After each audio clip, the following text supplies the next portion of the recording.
Ito nga pala yung isa sa pinaka-paborito ko. Ang tinapay ng Batangas. Ang buko pie ng Batangas. Habang binubuksan ko to, kumusta kayo mga kabeshi po? Nakakain na ba ang lahat ng buko pie ng Batangas?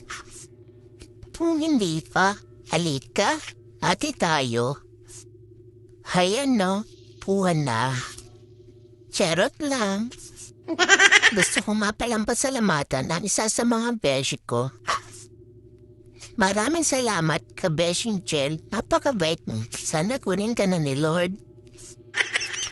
Charot. Ang buko pa ng Batangas. Mag-iingat kayo mga kabeshi ko. God bless.